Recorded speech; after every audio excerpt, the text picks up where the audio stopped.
নমস্কার, awareness with দাসজিতে আপনাদেরকে স্বাগত জানাই।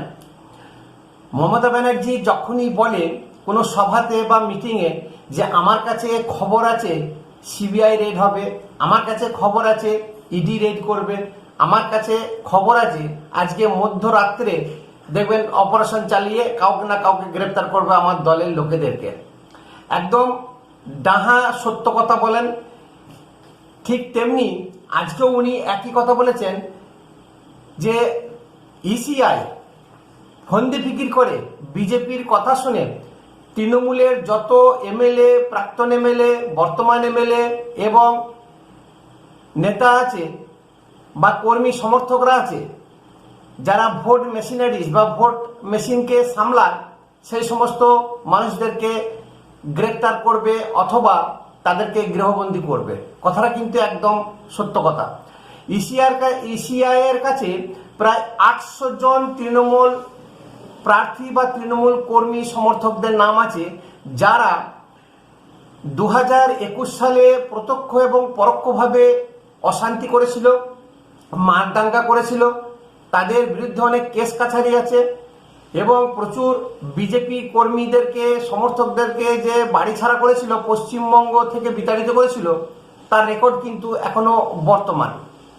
এই সমস্ত দাগী নেতা বা দাগী কর্মীদেরকে চিহ্নিতকরণ করা হয়েছে এবং নির্বাচন কমিশন তাদের এগেনস্টে অ্যাকশন নিতে বলেছে।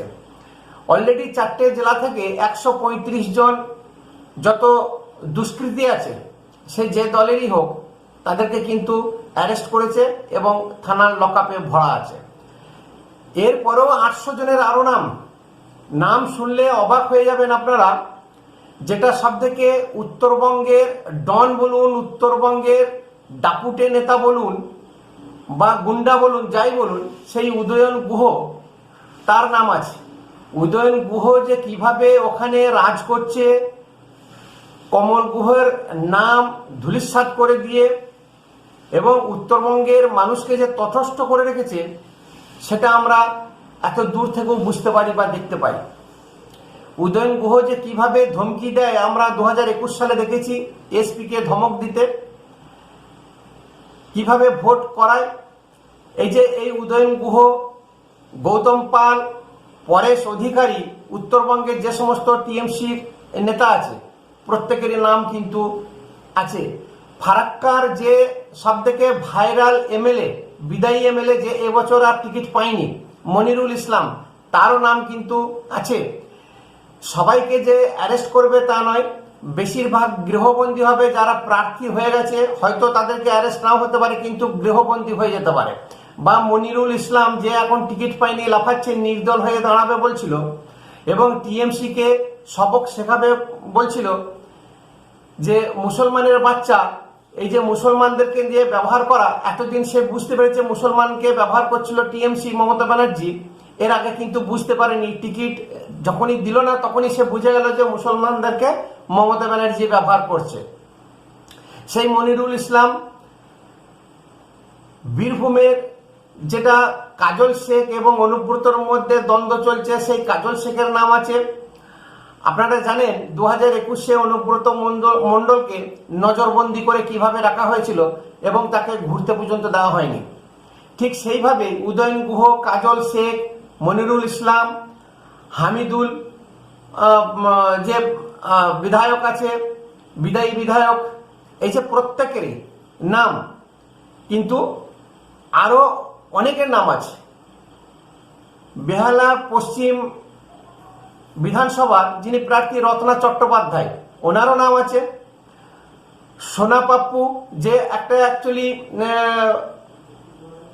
লিগ্যাল গুন্ডা, মাফিয়ারাজ, এবং যত এই যে ইডি রেড করলো শান্তনু সিনহার বাড়িতে এবং দেবাশিস কুমারের বাড়িতে, এর সঙ্গে লিঙ্ক আপ জমি মাফিয়া থেকে শুরু করে সোনার কারবারি, যে সোনার কারবার করে তার সঙ্গে টোটালি যে লিঙ্ক আপ আছে, এই সমস্ত মানুষের লিস্ট কিন্তু ইসিআই এর কাছে চলে গেছে।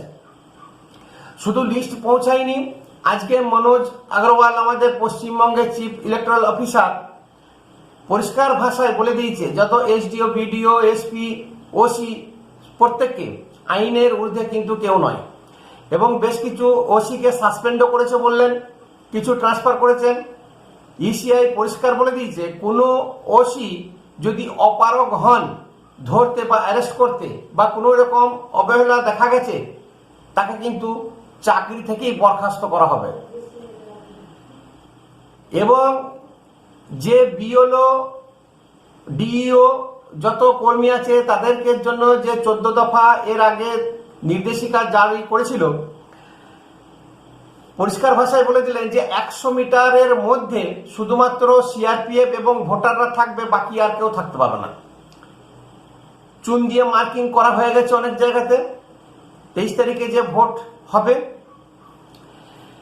এই 3 দিনের মধ্যে ফার্স্ট ফেজের আর সেকেন্ড ফেজের যে 6-7 দিন আছে এর মধ্যে ওই 800 জন যে দুষ্কৃতী আছে তাদেরকে অ্যারেস্ট করতে হবে অথবা গৃহবন্দী করতে হবে। পরিষ্কার ভাষায় মনোজ আগরওয়াল বললেন যে নির্বাচন কমিশন দায়িত্ব সহকারে বলেছে অবাধ এবং সুষ্ঠুভাবে নির্বাচন করা। এতেই মমতা ব্যানার্জি ক্ষেপে আগুন হয়ে গেছেন। মঞ্চ থেকে বলছেন আমার কাছে খবর আছে যে আমার তৃণমূল দলের বেশ কিছু নাম, প্রায় 800 নাম লিস্টেড করেছে এবং তাদেরকে হয় অ্যারেস্ট করবে বা গৃহবন্দী যাই কিছু করবে। আমি কল্যাণকে পাঠিয়েছি হাইকোর্টে এটা যাতে রোখা যায়। কথায় কথা হাইকোর্ট এবং সুপ্রিম কোর্টে কে যাবে না? কল্যাণ ব্যানার্জি। এখন এই হচ্ছে অবস্থা। এবং যে থ্রেট আর ধমকি দিচ্ছিল আর 2-4 দিন আগে পর্যন্ত, ভোট শুরু হওয়ার 3 দিন আগে থেকে সব যেন ঠান্ডা হয়ে গেছে, সব যেন সান্নাটা হয়ে গেছে, নিশ্চুপ নিস্তব্ধ। গেম খেলতে পারছে না, ধমকিও দিতে পারছে না, এমনভাবে টাইট করেছে। আর জনতা এমন ডিসিশন নিয়ে বসে আছে, যতই যা ফন্দি ফিকির করুক আইপ্যাককে নিয়ে, আর আইপ্যাকের কোনো বুদ্ধি, কোনো পরিকল্পনার কাজ করবে না, কোনো ভোট মেশিনারিজ কিন্তু আর কাজ করবে না। তার কারণ মুসলিম ভোট অলরেডি হাতছাড়া হয়ে গেছে। বেনজির মৌসুম নূর, আসাউদ্দিন ওবেসি, নওয়াজ সিদ্দিকী, হুমায়ুন কবির, এরা কিন্তু মুসলমান ভোটকে কোনো সেকুলার দলকে পেতে দেবে না বা তাদেরকে ভোট দিতে বারণ করে দিচ্ছে। বাকি রইল হিন্দুরা। আর হিন্দুদের উপরে সব থেকে বেশি অত্যাচার হয়েছে পশ্চিমবঙ্গে।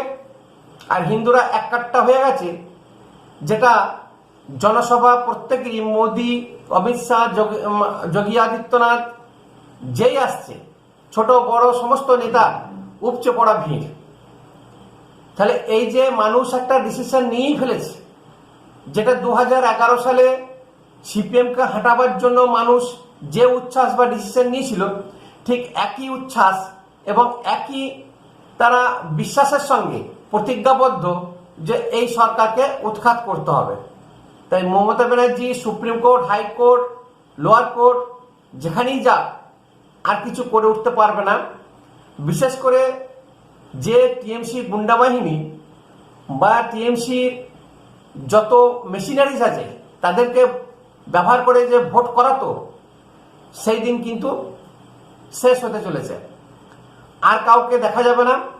দেখবেন আপনারা ভোট দেবেন, ভাববেন যে আমার মনে হয় ভোট শেষ হয়ে গেছে। ভোট পরবর্তীকালে একটা যেরকম শান্তি শান্তি ভাব থাকতো আগে, 2021 সালে না, আগে থাকতো, ঠিক সেরকম ফিলিংস কিন্তু এখন থেকেই শুরু হয়ে গেছে। তো যতই চেষ্টা করুক আর কোনো কিছুতেই কিছু করতে পারবে না। নমস্কার। ভিডিও ভালো লাগলে শেয়ার করবেন, কমেন্ট অবশ্যই করবেন, একটা সাবস্ক্রাইব করে চ্যানেলকে উৎসাহিত করবেন।